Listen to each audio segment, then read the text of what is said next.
This is the theBreaker.news podcast for the week of September 8th, 2024. I'm Bob Mackin, publisher of theBreaker.news and host of the theBreaker.news podcast. Welcome to edition number 359. The Breaker is your source for news, opinion, and analysis about British Columbia issues, institutions, and influencers. Later, I'll tell you how you can support The Breaker.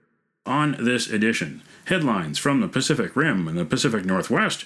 I award a virtual Nanaimo bar to a difference maker. And on the Big Deal feature, if you watched a supper hour newscast on TV in BC since 1976, chances are you saw Mike McCardell, a reporter who told extraordinary stories about everyday people. I spoke with him on August 30th, the day he retired. Mike McCardell is my guest on this week's edition.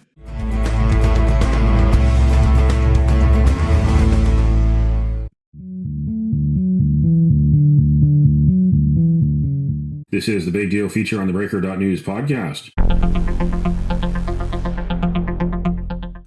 A reporter's reporter, a storyteller like no other in British Columbia. He is now retired.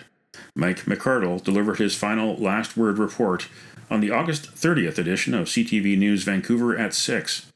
Mike is now 80.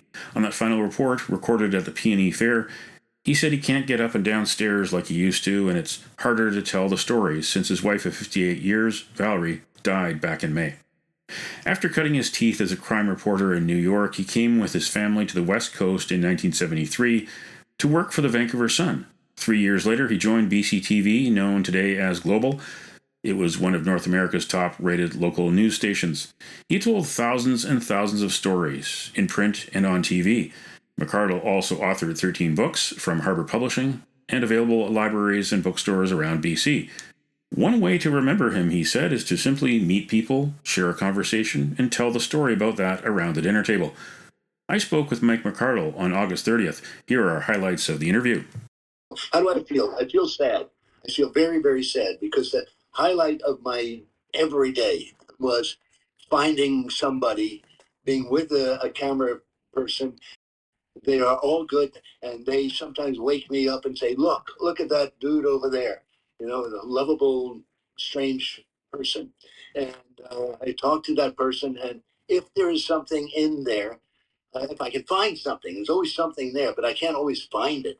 But if I hear them talk about whatever, they did this when they were 3 years old, their grandmother taught them everything. They have a collection of worms. They have these flowers because they're going to see somebody who's sick and in the hospital, and then that becomes a story.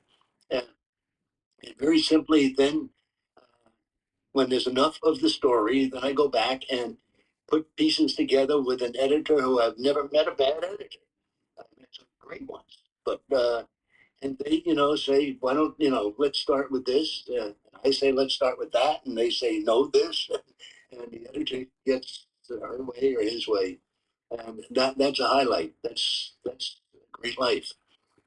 Except I can't do it anymore because I'm too tired. You have told stories for 62 years in the business. Started out in New York, where you're from, in print.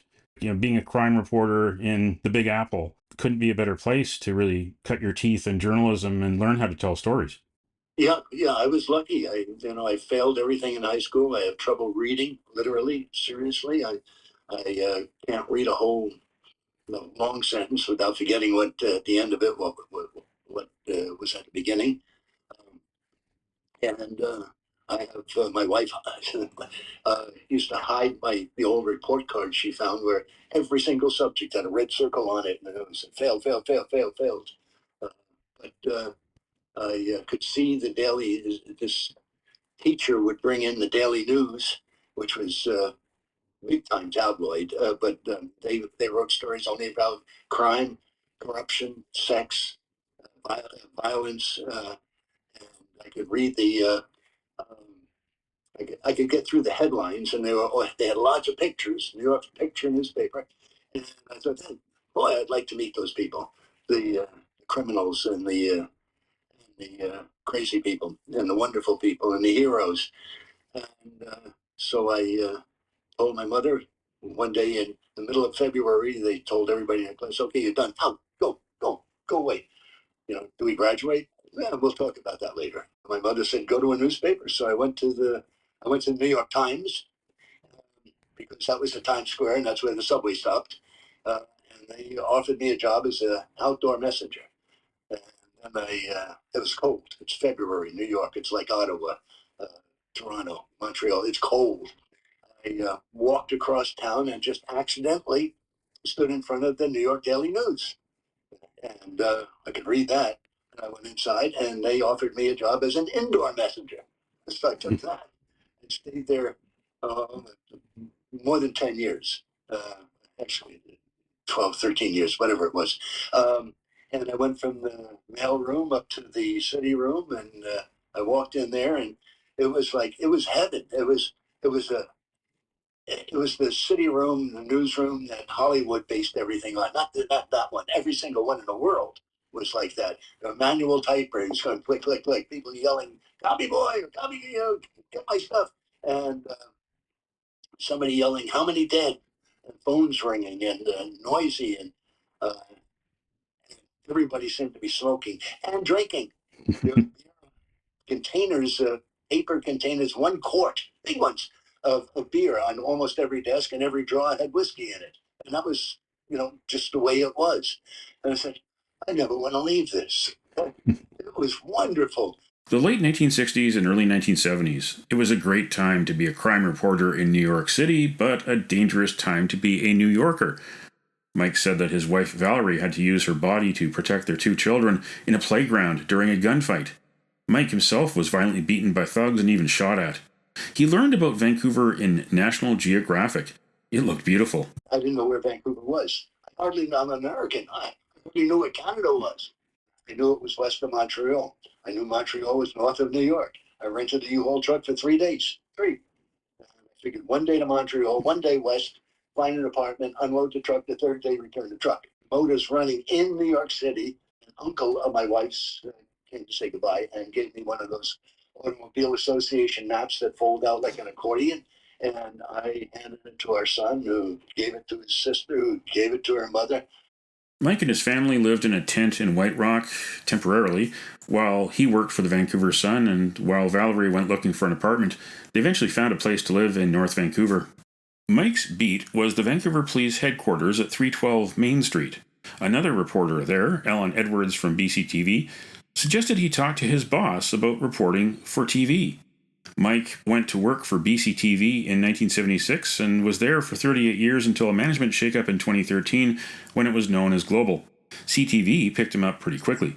Looking back at his career, though, one story that stands out among others was the deadly September 1971 Attica prison riot in New York. 33 prisoners and 10 guards were killed. Waiting outside the prison, a cop comes over and says, prisoners want to talk to somebody. Who wants to go? I said, the photographer says, I don't. They opened the first doors, closed. We walked in, they closed them, opened the inner door, and oh God, I'm in a rioting prison.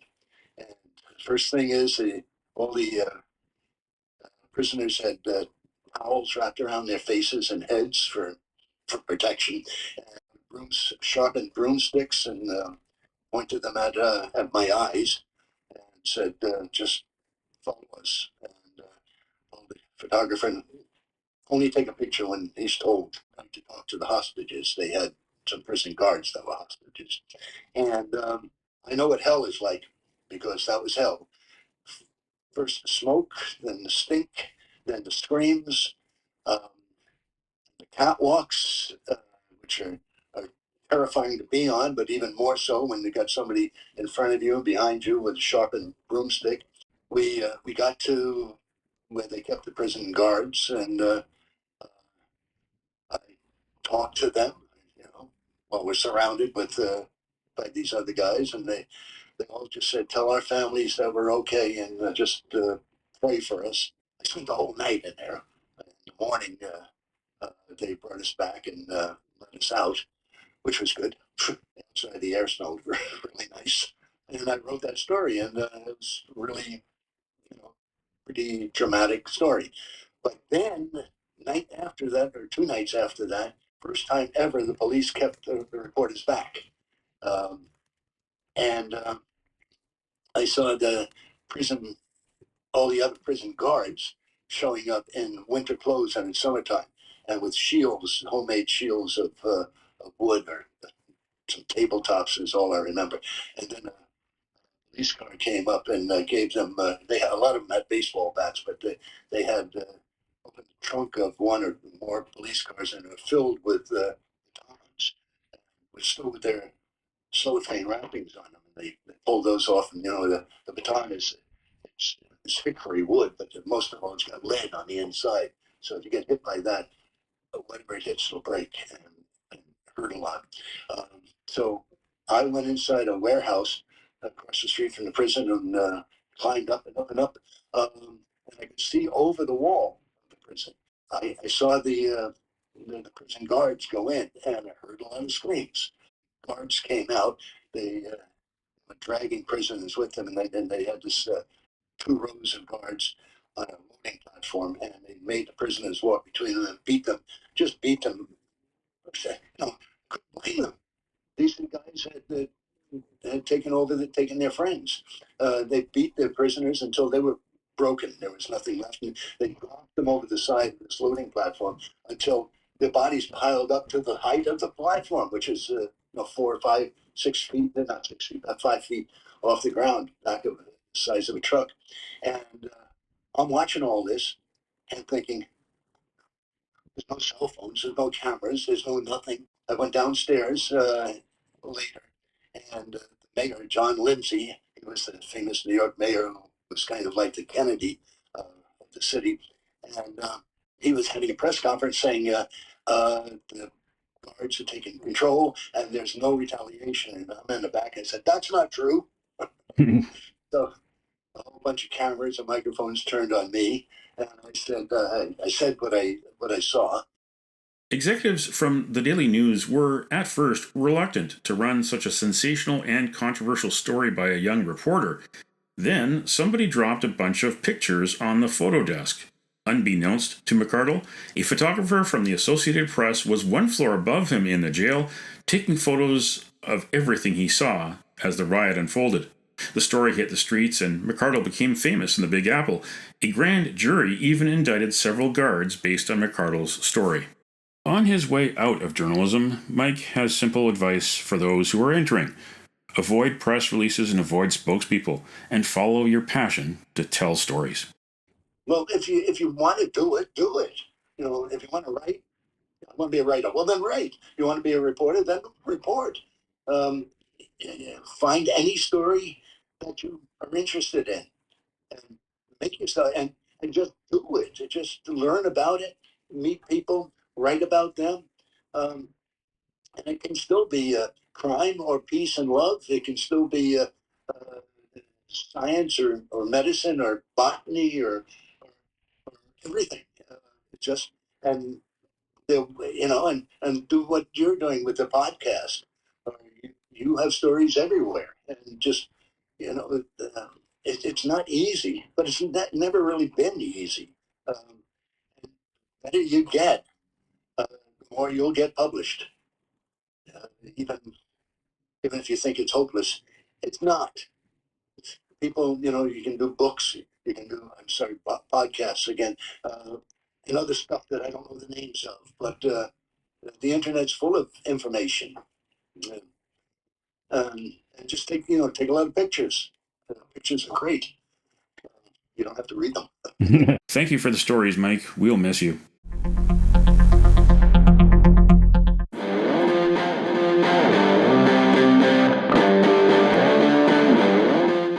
It's time on the theBreaker.news podcast for Around the Rim. We look at news headlines around the Pacific Rim. In the Taiwan news, China pays Taiwan influencers to film positive videos in Xinjiang. China reportedly wants to diminish negative narratives about its control of the region. Taiwanese YouTuber Potter King revealed in June that China had invited influencers to travel and film videos in Xinjiang. A second group of internet celebrities is reportedly set to travel to Xinjiang to tout its local environment and public security. China's Taiwan Affairs Office hosted a delegation of Taiwanese business people in August in Xinjiang to promote investment and development. In ABC News Australia, former drug traffickers reveal their methods to import meth and cocaine into the Pacific as authorities look to turn the tide on smuggling. Experts say drug cartels and outlaw motorcycle gangs are now targeting nations such as Tonga and neighboring island countries Fiji and Samoa to import huge amounts of methamphetamine and cocaine. They are bringing drugs into the Pacific, using these countries as transit points as they attempt to smuggle product into the huge, lucrative markets of Australia and New Zealand.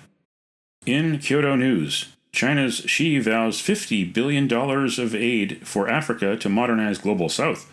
In the previous summit of the Forum on China-Africa Cooperation in 2018, the Chinese leader vowed to extend $60 billion of financing to Africa. Observers say China is keen to promote unity within African nations and other countries in the Global South as part of its efforts to establish alternative institutions for global governance to those led by the West. That's Around the Rim on this edition of the Breaker.news podcast.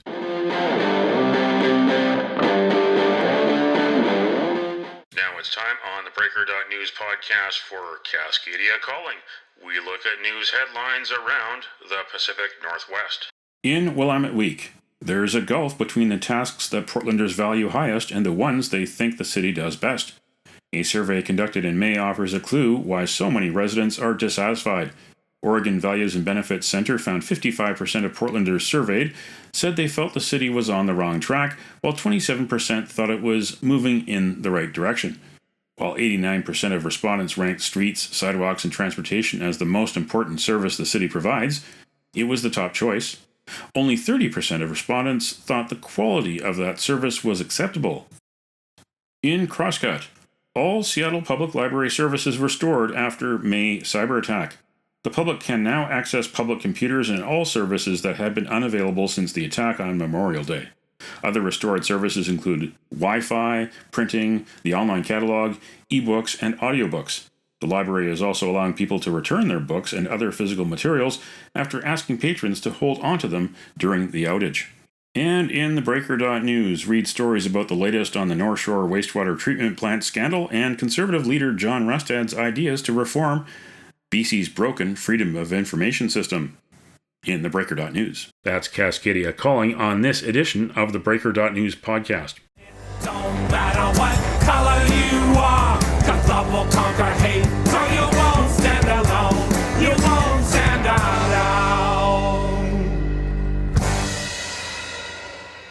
The virtual Nanaimo Bar, brought to you by Spruce Hill Contracting. Every week we end the Breaker.news podcast on a tasty note by awarding the goodness of a virtual Nanaimo Bar to people making a difference. A virtual version of the province's favorite dessert bar goes this week to Parkinson's Society British Columbia, which advocates for and assists people living in BC who are living with the neurodegenerative disorder. The first weekend after Labor Day weekend is the annual Parkinson's Super Walk. Find out how you can donate. Go to parkinson.bc.ca.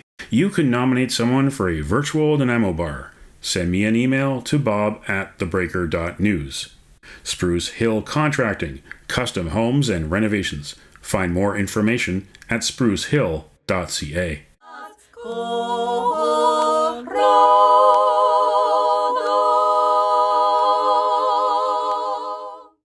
That's it for the Breaker.news podcast for the week of September 8th, 2024. I'm Bob Mackin. Thanks for joining me. Did you know that on the 8th of September in 1979, the Vancouver Whitecaps won the North American Soccer League's Soccer Bowl, a 2-1 win over the Tampa Bay Rowdies at Giants Stadium in New Jersey? The Tony Waiters-coached Whitecaps included stars of the 60s and 70s from England and Canadians who would eventually play in the Mexico 1986 World Cup. Now you know. Send me your feedback, send me your story ideas to bob@theBreaker.news. Bookmark theBreaker.news. You can also find us at theBreaker.ca. Sign up for the free email newsletter and get updates to your inbox, or follow The Breaker News as news happens on X, formerly Twitter. And you can support The Breaker for as little as $2 a month. For more information, go to patreon.com/TheBreakerNews. That's patreon.com/TheBreakerNews. Until next week.